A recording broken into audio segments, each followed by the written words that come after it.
So our data now is graph-worthy and ready to be graphed. But there's one thing that I'm noticing here that I don't really think is conducive to graph-worthy data.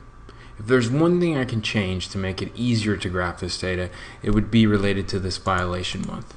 As you can see, these are in numerical format. So 6 means the 6th month of the year, so June of 2013. You know, that's all well and good, but I want to actually have the month name on our graph. I don't necessarily want it just to be a 1 through 12 on one of our axes.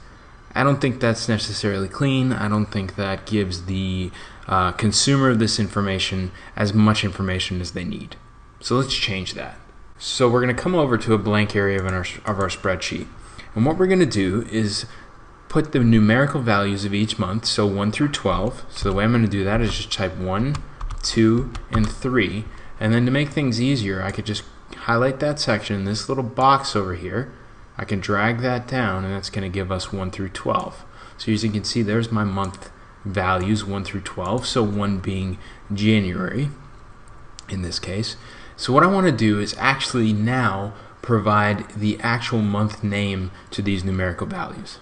The way I'm going to do this is I'm going to type in 1/31-2013. So now I have my date format. So my month now for January, or the first numerical value for that particular year, is now January 31st, 2013. And instead of typing these manually all the way down, what I'm going to do is use a formula. So this formula is known as the end of month formula. It just makes our lives a little bit easier. So what I'm going to do is enter equals in the next cell down, and I'm going to type in EO and then hit tab, and what that's going to do is bring up the end of month formula. From there I can select my start date, which it's asking for, highlighted here in blue, and I'm going to click on the cell above it. So now my start date is basically saying that I'm starting with January and I want to do something with January related to the end of the month. So I'm going to put a comma in there, and then I'm going to enter the number 1. So what that's doing is it's saying that my starting point is January 31st, 2013, and from that point forward I want to go 1 month ahead to give me the end of the month of the next month. So if I hit enter, you're going to see that it's going to come up with a numerical value for the month of February. What I can do again is just highlight this little box here, and you see that little black cross that's going to come up, and I can pull this all the way down to the 12, and you'll see that these are now in numerical month format. So to get these in actual format of a month, what I can do over here is come up to the tab over here and select short date, and that's going to give me the correct format for that date. So as you can see, now each of the months is correctly formatted. I can do this another way by highlighting that selection all the way down and hit Control 1, and what that's going to do is bring up the format box. I can come and select date, and then I can select any format I want. I'm going to go with this one just because that's similar to what we had up here with January 31st. Click OK, and what you can see is that now all our months are formatted correctly, and now we can go ahead and use this data to correctly format the rest of the months. Now that our months are formatted correctly, how do we actually get this into our data set? Well, I think the easiest way to do this is through something called a vlookup, or a vertical lookup. So what I'm going to do is click on column D over here, and I'm going to right click and click insert, and what that's going to do is insert a column to the left of the column that I chose. There's another way to do this by highlighting the same column D, but then using the keyboard shortcut of Control+. From there I'm going to label this column with the heading, so let's actually be a little bit more formal and correct and use the word month. From there, as I said, the easiest way to do this is to actually use a vlookup.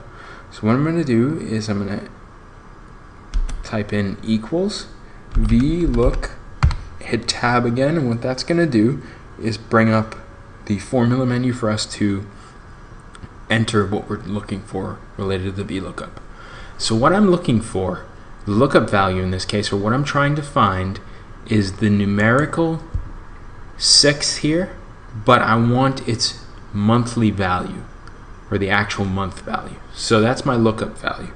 So I'm going to do a comma, and then I'm going to come over here to the right and highlight this section over here, which is my lookup table array, where I'm going to find the actual monthly value for the numeric, where I'm going to find the actual monthly value for that particular numeric value.